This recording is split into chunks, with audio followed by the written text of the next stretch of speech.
Welcome to Uncommon Minds, where we sit down with truly amazing innovators and unique practitioners across common fields who think outside the box and carve their own paths to success. I'm your host, Shelly Henriquez-Neal.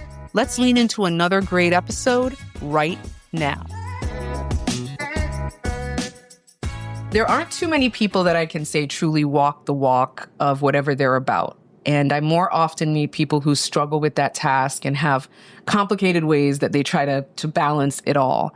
So I'm really happy to be able to introduce you today to someone whom I've come to know as one of the walkers who embody much of what they practice and teach. Ian Chisholm, or Master Ian Chisholm, as I've known and have referred to him for the past 15 years, is a Kung Fu practitioner who holds many accolades in that space. Way too many to name, but here are a few. He is a 65th generation disciple of Grandmaster Huang Chenliang.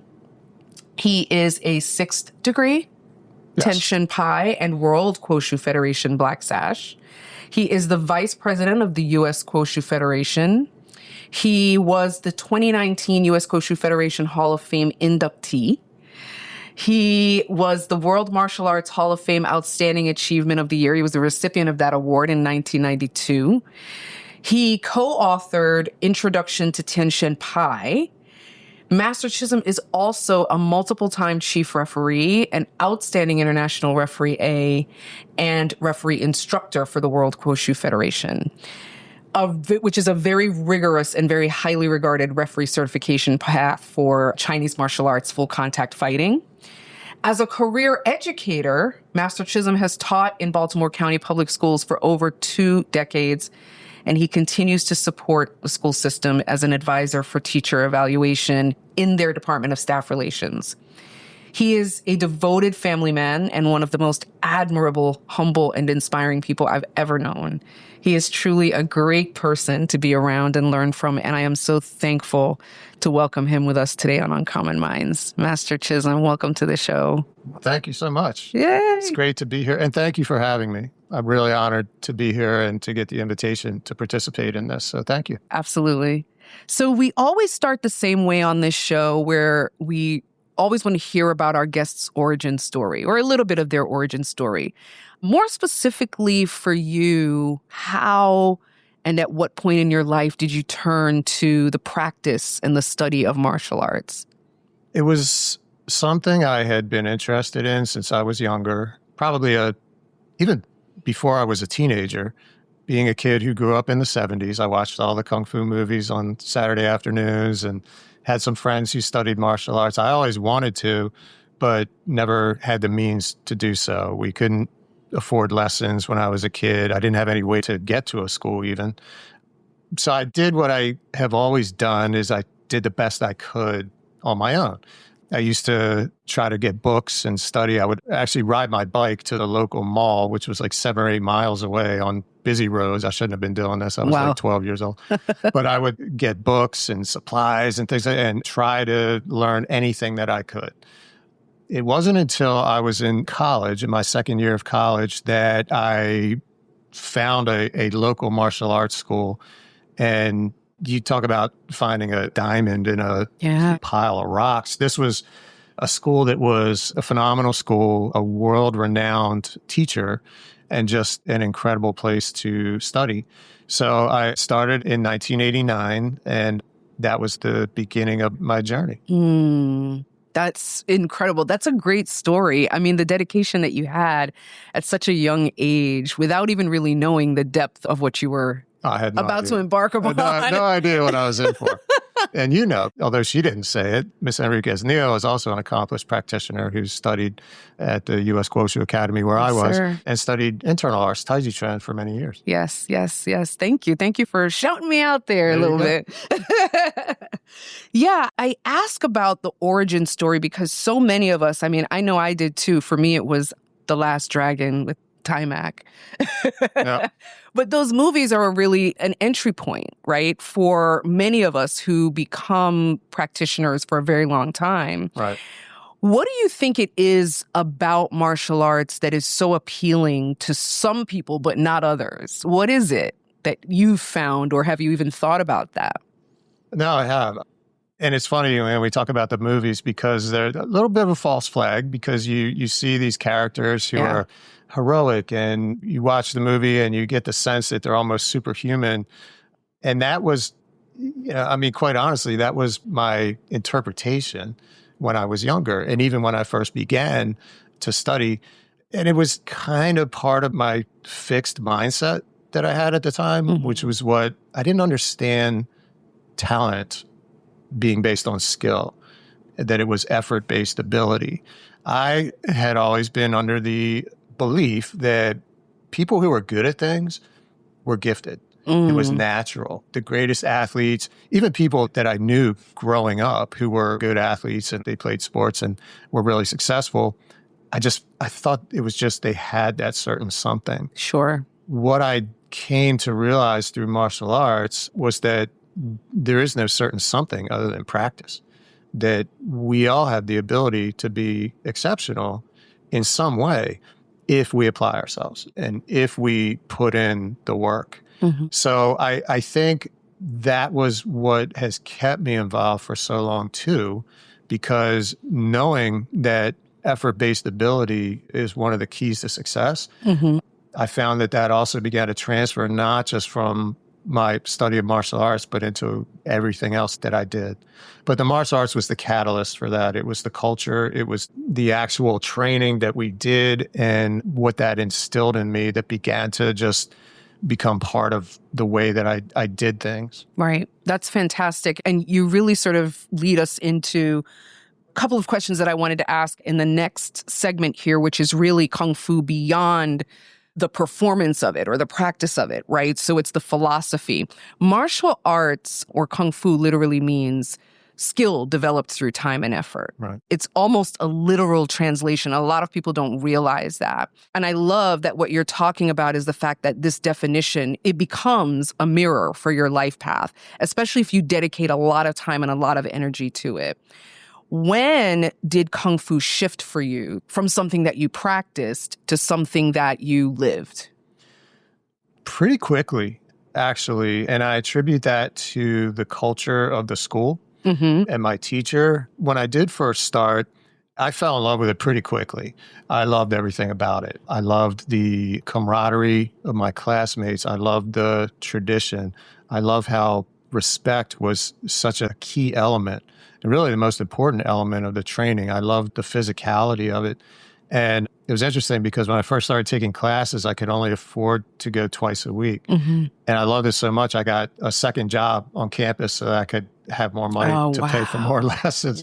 And I got to the point where I could take classes 3 times a week, and then you could go to the school and work out on your own or with partners anytime it was open. So I would take my 3 classes a week, and I was still there every day that school was open. I loved it that much. And what I learned was that there were standards that were just embedded in the martial arts and in that school. And the standard was the standard. There was no flexibility around that. There were expectations. And the expectations was that you would work hard enough and meet the standards. And if you met those standards, then your access to your teacher and more advanced training kind of came with that.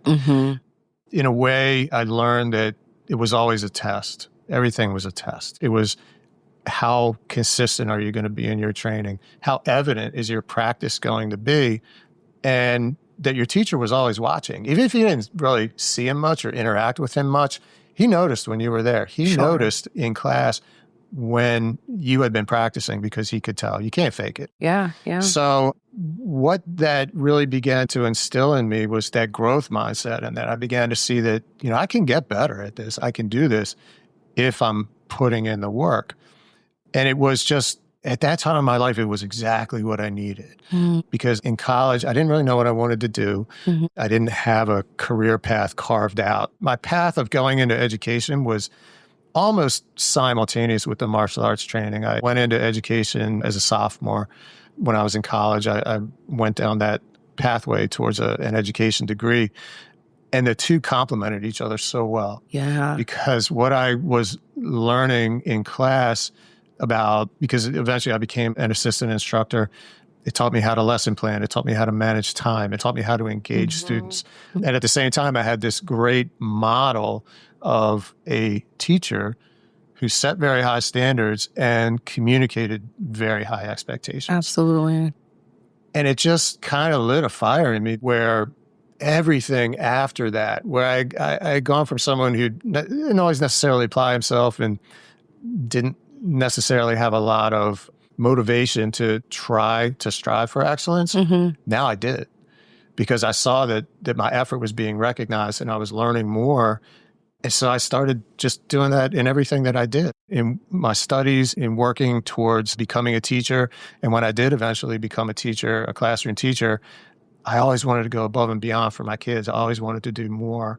So that was where I first started to notice. And I remember talking to classmates about it too. I said, this is just kind of, I'm finding that this training is spilling over into other areas of my life. And it's really creating this just drive to really strive for excellence, whether I achieved it or not all the time.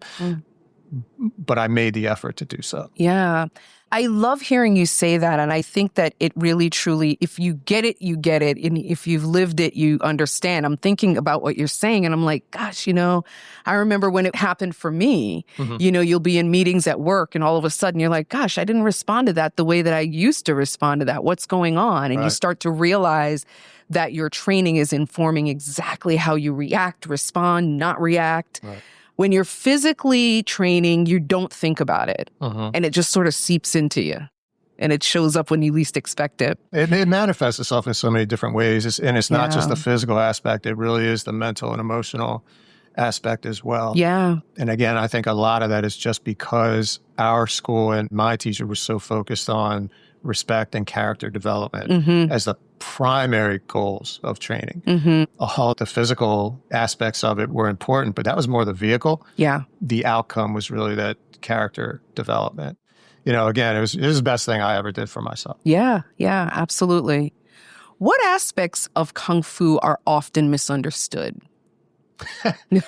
Other than the fact that there's a bunch of people running around going, exactly, all the time. I'll start with my own misconception, which was, again, going in, not knowing anything about martial arts. I always believed it was this set of secret techniques. And if you just took the lessons and learned the techniques, they'd all work and you'd be invincible.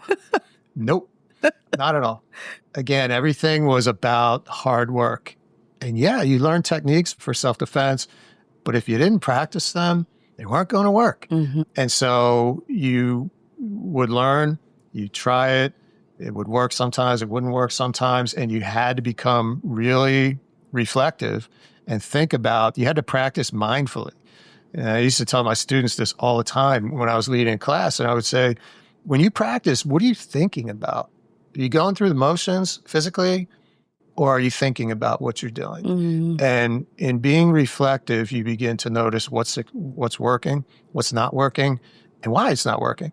So then you have to begin thinking. My teacher used to say, you can't really reach a higher level of understanding without teaching. Because when you teach, it's one thing for me to be able to do it, but to help someone else understand it. And to also help them see what it is that they need to refine to be able to provide them with that feedback. I need to understand it at an even higher level. And then when they struggle and they ask me questions, again, I need to have that deep understanding. So teaching really is a complement to learning. And the more you teach, the more you really do learn as well. That, I think, is the biggest misconception, that there are no easy pathways to anything. It's all hard work, but if you apply yourself, you can be successful. Right. When you talk about the fact that if you don't teach, you really won't understand what it is you're doing, that is something that in practice is very difficult. It's very difficult because you are going to run into times where you don't know a question that's asked of you. You don't know what the answer is. What aspect of Kung Fu prepares you for those times? Because you can certainly walk around thinking that you should know the answer to, or you ought to be prepared in the classroom when you're asked a certain question. But the reality is you won't be. Right. Yeah. And I've encountered this in education as well as a consulting teacher when I would work with new teachers. We used to refer to this as imposter syndrome, which is when you're in a mentoring role, a coaching role, an instructional role, there's pressure to feel like you always have to be able to provide the right answer. Sure.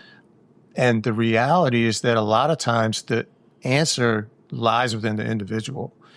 And you have to help facilitate their understanding of that and help draw that out of them. But a lot of times the answer just lies in practice. And when people ask you questions and things like that, sometimes one of the best things to do is to turn the question back to them and say to them, well, what do you think about that? What conclusions can you draw from this feedback that I've offered you? Because building someone's capacity to be reflective helps them become a better learner. And it's also okay. And this used to drive me crazy when I would see instructors try to explain something that you knew they didn't understand either. And it happens, right? People will ask you questions. And it's being humble enough to say, that's a great question. Yeah. Let me think about that. Or that's a great question. Let me ask someone else who may understand. Yeah. And as a teacher, that's part of that student-teacher relationship that you have to honor, that I'm not going to give you an answer that I've made up because I feel like I have to give you an answer. I'll give you an answer if I have an answer. If not, guess what? I'm going to reflect on it. I'm going to go practice and look through that lens of your question, and then I'll come back to you with an answer because now I understand it. And that's okay. Yeah. And that's the character piece too, right? So this is directly connected to who you are as a person. But there's also a lesson to be learned there if you stumble and you fall into the trap of, oh, I made this answer up. Yeah.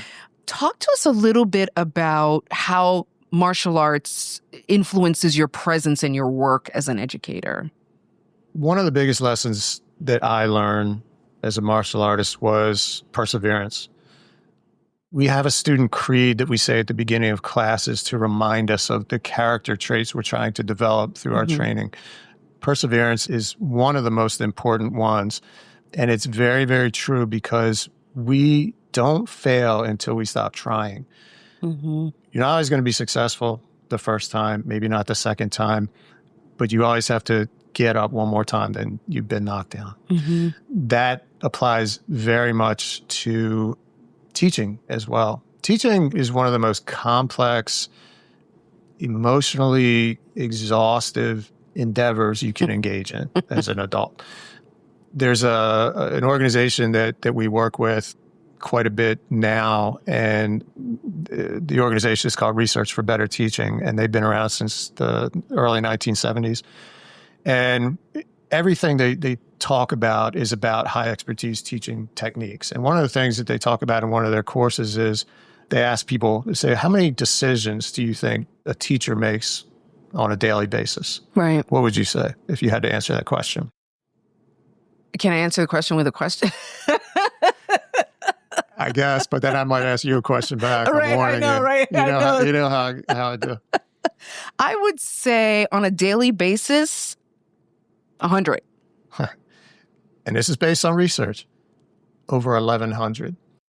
Whoa. On a daily basis. Now, if you think about it, these decisions can be sort of microcosmic, right? Kid raises his hand. I have to go to the bathroom.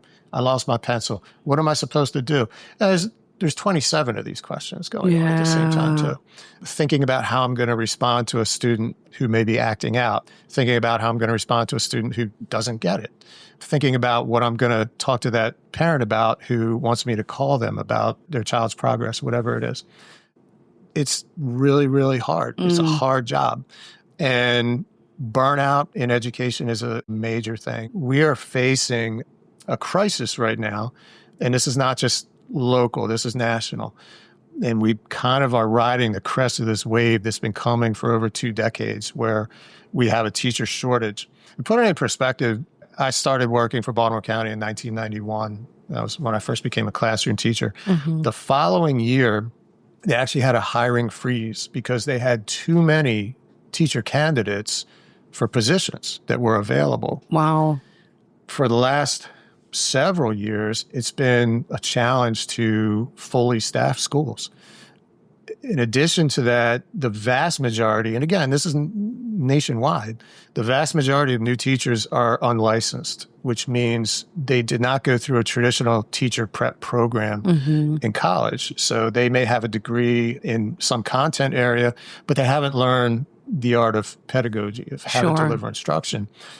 And that creates even more of a learning curve. Now, I went through a traditional teacher prep program, and I'll tell you, I learned to teach being in the classroom. Yeah. It's a real boots on the ground, in the moment learning curve. Yes. So considering all the challenges, in addition to the background that a lot of these new teachers are bringing, it's really, really hard.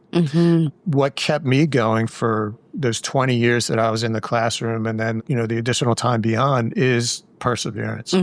It's really pushing through the challenges and accepting those challenges. And again, being humble enough to realize I'm going to make mistakes. Right. I'm going to make mistakes along the way.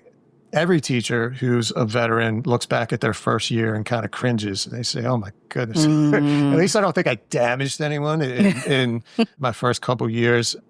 But if I knew then what I know now, I could have done a much better job. Of course. And that's normal.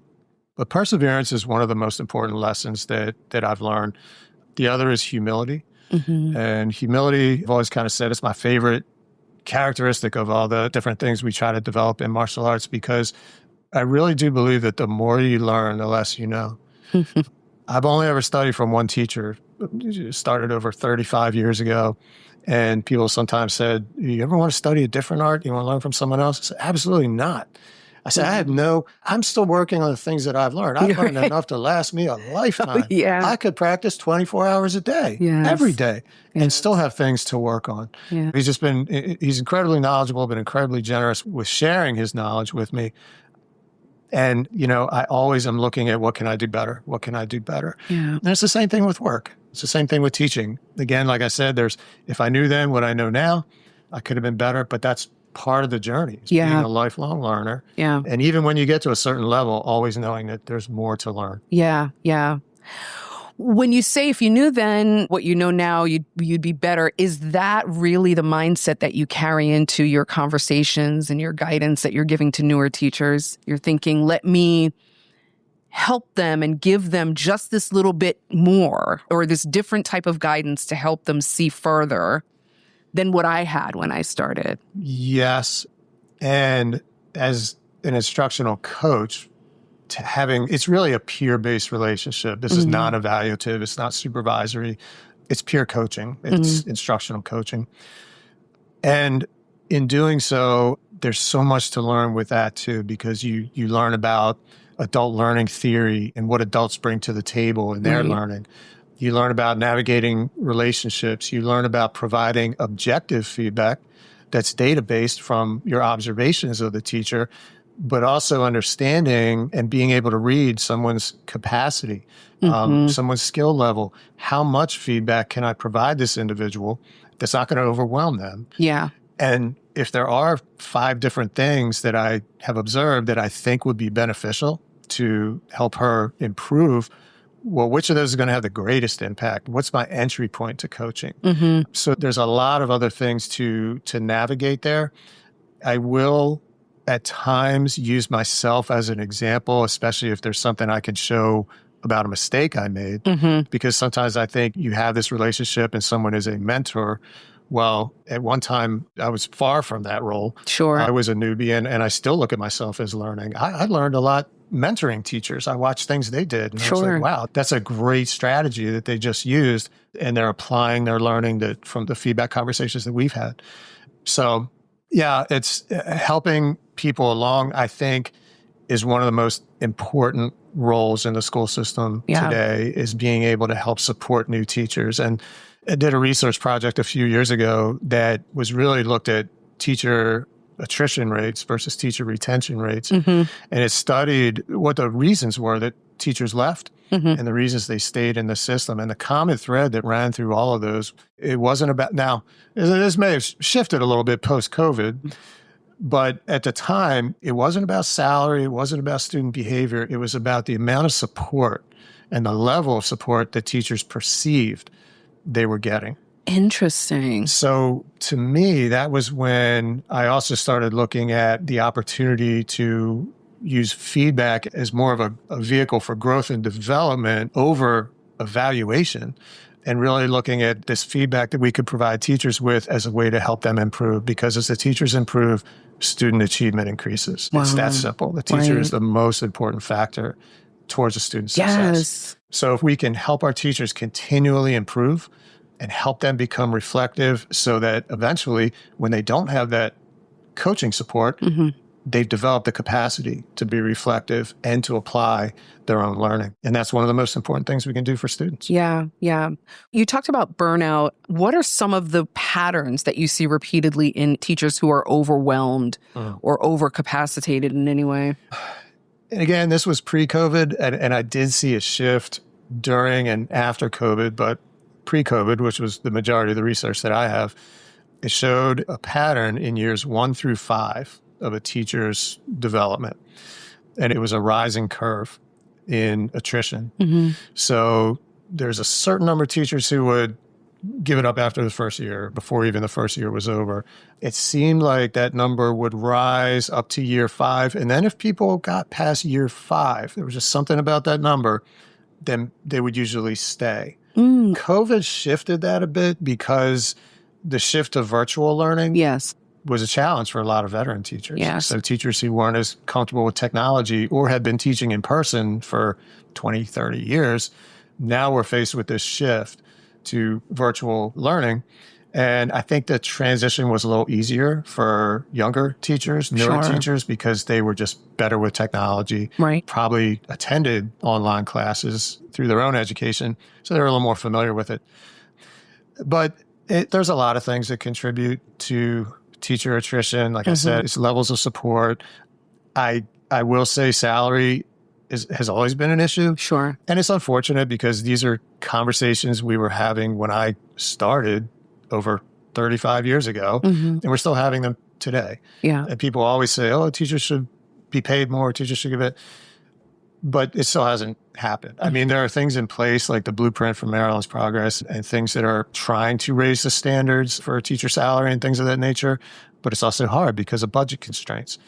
Teachers are constantly facing curriculum changes. They do face a lot of student behavior issues that are very challenging. Kids come in, and a lot of kids come into school with trauma, and they bring that emotional stress with them. And I will say that in coaching a lot of new teachers, the one thing that I always shared with them was we look at teacher proficiency based on certain standards. And one of those standards is really about motivation, classroom management, that whole classroom environment. And while we say that none of the standards are necessarily more important than any other, and they're all interwoven, the one that has to be in place before anything else will happen is that classroom environment, is creating a positive environment for kids, building personal relationships with students and not these transactional relationships where teachers have this perception of the kids should listen to me because I'm the teacher. Right. I would remind them, I say, look, that wasn't a thing when I was in school, and I'm a lot older than you. Yeah.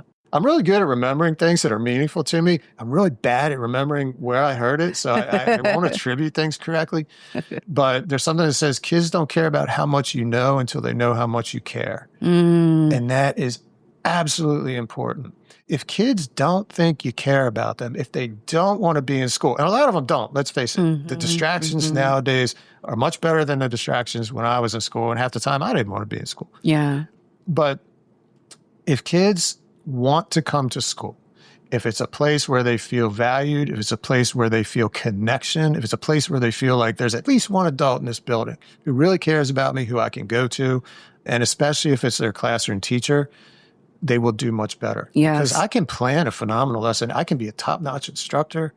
I can have really extensive and deep content knowledge. But if I can't connect with my students, I'm going to have problems. Yes. And that learning is not going to occur Yes. the way it should or the way it could. Yes. You know, what's interesting is as I'm listening to you, I see the one-to-one comparison, or the parallel, I should say, between what you were saying was the reason that there was a retention issue. They felt like they weren't supported, like they weren't seen or heard. That in turn contributes to what their students are feeling. Yes. Right? Yeah. So the very thing that creates a sense of greater dedication or loyalty or in that retention is the exact same thing that creates a greater sense of attention and I am interested and I want to come to school. So the teachers could actually learn something from their own experiences and what would make them want to stay in it. Yeah. That's the same thing that the kids in your class are feeling and experiencing. Oh, absolutely. And there's an organization called the CAS Group, and they work with Universal Design for Learning. There was this concept of universal design that came out in architecture that made things accessible, handicapped accessible, curb cuts, ramps, things like that. So education followed suit, and they developed this universal design for learning. And they look at 3 functions of the brain, the 3 different networks within the brain.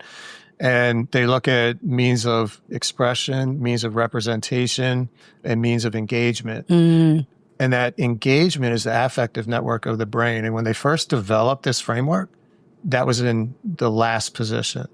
They intentionally shifted that to the first position because they discovered through neuroscience that you have to get that network to fire. You have to get those neurons, the affective network, to engage in order to learn.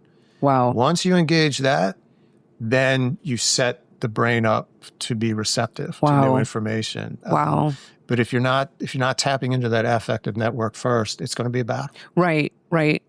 Liken that to martial arts and the training and teaching of martial arts. And I have to say, when you talked about remembering certain things, but not necessarily remembering who to attribute them to, almost every single month, I will say month because it's not every day, there is a quote that you shared with me when I was starting out teaching martial arts. And I was telling you how overwhelmed I was with coming up with lesson plans. And there's so much I want to put all this in there and I just don't have enough time. Right. And you said, it's not so much about what you want to teach. It's about what you want them to learn. Absolutely.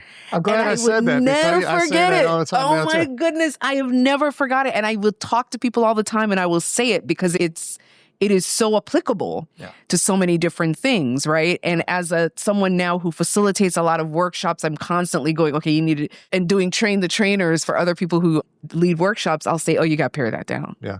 What do you want them to walk away with? Exactly.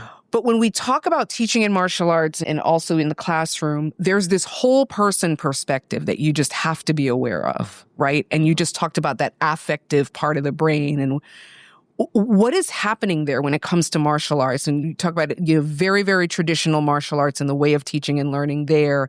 How are you getting there when it comes to teaching martial arts? Yeah, it's what I discovered in whether I was teaching kids, whether I was teaching adults, whether I was teaching martial arts students. It all begins with building relationships. And you do have to lead by example.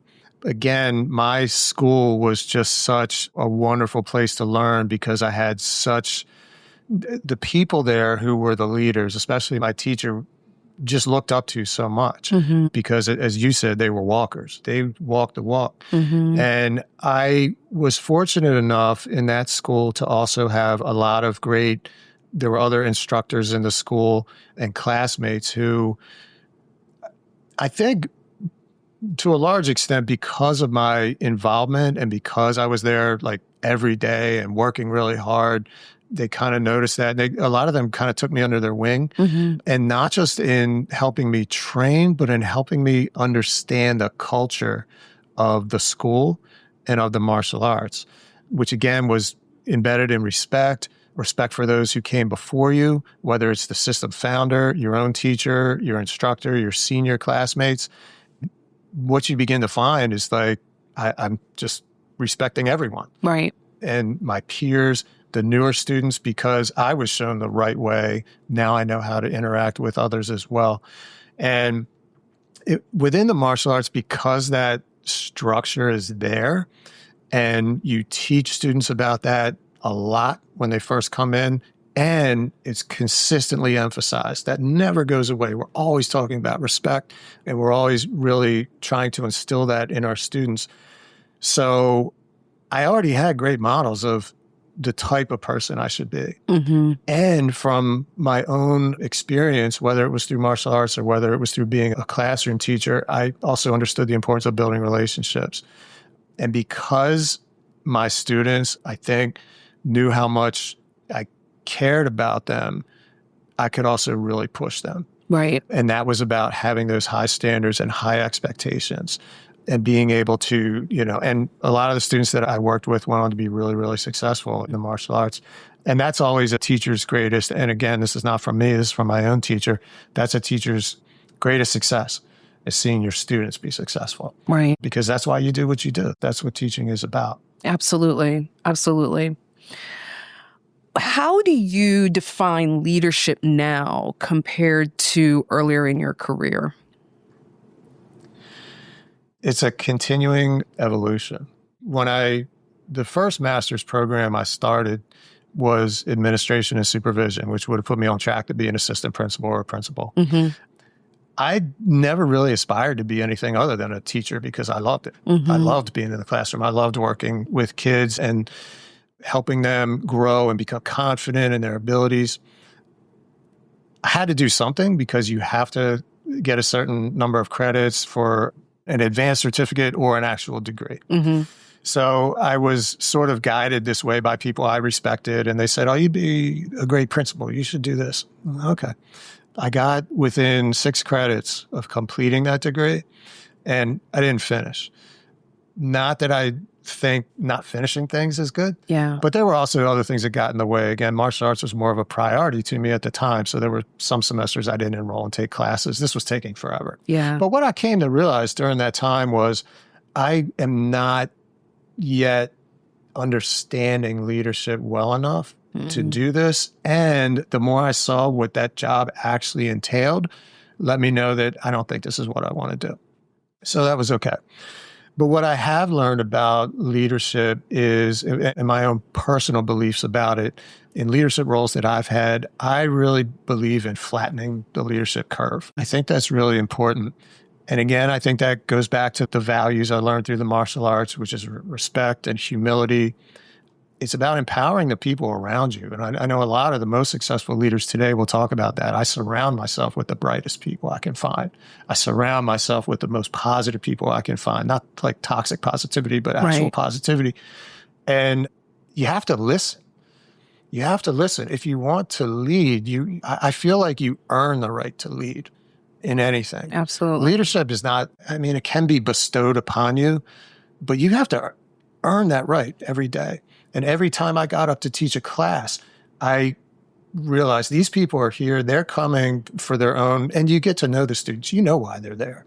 I want to lose weight. I want to get in shape. I want to compete. I want to be able to protect myself, whatever the case may be. You're trying to help them reach their goals. It's a huge responsibility. Right. And as a teacher, you're always a leader. You're always a leader, whether it's in the classroom or on the martial arts floor. So as a leader, you have to listen, you have to know the people that you're leading, and you have to earn that right to lead them every day. Right. Absolutely. Big responsibilities for sure. When we talk about the lineage, when I did your introduction, I talked about you being a 65th generation disciple of Grandmaster Huang Qinliang. There is a responsibility that comes with being a disciple. Yes. That is very much about leadership. Don't get it twisted, folks. Not because you're the disciple means that you don't have to lead your part. Yeah. Right? Not at all. So that responsibility, it really is steeped in carrying the teachings and carrying the lineage and the philosophies forward. Talk about what that looks like or could look like. Yeah. Becoming a disciple is the highest honor for a student. And a teacher will only accept certain students into what's essentially an inner circle. And that is based, in our system anyway, with my teacher, it's based really essentially on character. Yeah. Have you shown yourself to be loyal? Have you shown yourself to be a hard worker? Have you shown yourself to be consistent and persistent in your training? If you are invited to join this group and you're accepted as a disciple, it also means that you're making a commitment. One of the reasons I've done this for so long is because when you become a disciple, you take an oath, and that oath is all about helping your fellow classmates. Mm-hmm. It's about supporting your teacher. It's about obeying the rules of the system. And this comes directly from the oath, and relaying the torch, Mm-hmm. which means someone came before you and has shown you the way. Right. Now it's your responsibility to continue that legacy. So you're representing your teacher, you're representing the style, and you're representing the values that that style is founded upon. So it's a very serious responsibility, incredible honor, but with it, like they say, with a lot of things that come with some level of prestige or leadership, it's really a big responsibility. Mm-hmm. Mm-hmm. Yeah. Yeah. And I think it's important for people to know that it's a responsibility that is rooted in service, Mm-hmm. right? A lot of times when in the classroom or outside of it or in the training hall, one thinks of leadership as, okay, well, that's it. I've carried all the jugs of water I can carry Right. and everything's good now. Somebody's Right. going to bring me a jug of water and, and that's what it is. But it never really stops, right? No. That service continues. And I think that's an important part of, you've mentioned humility so many times, and that's really what it comes down to. So we've come to the part of the episode where we ask a signature question. We always ask our guests a question that really ties in what being uncommon means in terms of your work and your daily practice and beliefs. What is an uncommon yet daily practice that you think people could benefit from greatly, but unfortunately a lot of people might ignore?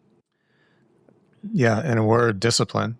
Mm-hmm. And I can explain this in someone else's words. This was actually really interesting. So my understanding of this was developed through my training, through working with my teacher, and through my practice. Years later, I actually discovered a book that it didn't teach me these things because I had already learned them through martial arts, but it affirmed what I had learned and sort of articulated it in a way that I could do, or that it was better than the way I could say it. And it's a book by a guy named Stephen Pressfield. He's an author, and the book was called The War of Art. The War of Art. You know it? Yes. Okay. Yes. And I was intrigued when I first saw it because I was familiar with The Art of War by Sun Tzu, and it was this sort of play on words. And it's like, well, what's this about? I recommend it. It's a really short read. It's very simple. But he talks about this concept of resistance. And resistance is a force that's always present in our lives. And it shows up strongest when we're trying to move from a lower level to a higher level in anything, whatever the endeavor is. So the first key to having discipline is being able to recognize resistance when it shows up. Resistance shows up in a lot of different ways. It shows up in the form of procrastination, explaining things, rationalizing things. There's all sorts of different impulses and feelings we get that signal resistance. And what I've found is that resistance, our brains are wired for comfort. We're wired for safety. And that's good. It protects us. But instead of looking at it as an alarm signal, look at it as an alarm clock. Because what it's telling me is the reason I'm rationalizing, the reason I'm procrastinating is because what I'm thinking about doing is good for me and it's difficult. Mm-hmm. So he gives a few different points about how to overcome this resistance. And the first is to show up consistently. Mm-hmm. Again, related to what I've told students, you get more out of practicing consistently. You can practice for 3 hours today, but if you don't practice again for 2 weeks, that's not as valuable as practicing for 30 minutes every day. Right. Because you're going to build that muscle memory, you're going to build consistency, and it's going to be constantly in your mind. Even if you're not thinking about it, it's bouncing around in your subconscious and you're reflecting on things and you're thinking about how you can get better. The second point is to act in the face of fear. And again, going back to what I've talked to students about when they had to compete, demonstrate, whatever it was, and they're like, I'm so nervous, I'm so scared. They're like, do you still get scared? I say, yeah. Do you still get nervous? Uh-huh. It never goes away. You learn to control it. It's okay to be afraid. You just can't let it control your actions. Mm-hmm. So that's important also to show up in the face of fear and to act on it. The third thing is where discipline really comes in. It's about structure. It's how do you structure your life and the most valuable commodity of your life, which is time. And time is an interesting thing because we've all said this before, I don't have time, or I didn't do that. I didn't have time. I would always tell students, I would say, instead of saying I didn't have time to practice, I didn't have time, say out loud, so you hear it, that's not a priority. Because the reality is we all have the same 24 hours every day. Right. You have time. How you choose to use that time is within your power. And when you say that and you say that's not a priority, one of two things is going to happen. It's going to make you feel horrible. It's not going to sit well. And you're going to say, I need to make that a priority. I'm going to change that. Or it's going to land and you're going to say, yeah, I'm okay with that. And that's okay too, because that you need to know yourself. And then after that, it's really just about two other things. One is detachment. Detach yourself from the outcomes of whatever it is you're trying to do. Lean into the process. Enjoy the process. Enjoy the journey. Yeah. Your self-worth is not determined by the outcome. Now, again, to illustrate, when students would think about competing, they'd be on the fence. I don't know if I want to. I don't know if I want to. I said, no, you don't have to want to, but you have to do it. Yeah. Sign up to compete, register now, make the commitment. And I would say to them, what are you going to do if you make that commitment? And they say, well, I'm going to practice. Why? Because now I'm going to be out there. I want to be ready. Mm-hmm. Yeah. So whether you win or lose is not important. The gift you're giving yourself is that you're going to be much better than you were had you not made that commitment. It's the difference between a dream and a goal. The difference between a dream and a goal is a timeline. I can have an idea and there's something I want to do, but until I attach a time frame to it, it's just a dream. Right. Once I say I want to do it by such and such a date, now it becomes a goal because I have my outcome in mind. I just have to pursue it. And the last point of fighting resistance is to just do it. Yeah. The old Nike motto, right? It's so true, though. Don't wait for what you think is the right time. I can say right now, oh, I should go to the gym, but man, it's a really hard day. I need to give myself a break. I'll do it tomorrow. What I just did was rationalize and procrastinate. Got the double whammy. Now I'm not going to do it. Mm-hmm. Just go. I want to start working out, but I think I need to lose 20 pounds first. No, because what we do when we do that is we spend our whole lives waiting for these moments that never come. You're never going to have the best opportunity. It's never going to be the right time. Yeah. Just jump in. You'll swim. You're not going to sink. You're going to swim. And that was, for me, when I read that, I was like, that's what I learned. Yeah. Through my martial arts training. That was how I really was able to do what I did and to do it for that long, because I had learned to overcome resistance. Right. And that was through the culture created at the school and through our training. Absolutely. Oh my goodness. Thank you so much for that. Master Chisholm, thank you so much for taking this time and for continuing to be a representation of what inspires and what guides and impacts so many learners across martial arts and education. Thank you. Thank you so much for having me. This has been great. Yeah. It was great spending time with you for another episode of Uncommon Minds. This episode was produced by Cheryl Tuesday, and it was written by Shelly Enriquez-Neal. We'll see you next time, and until then, stay true.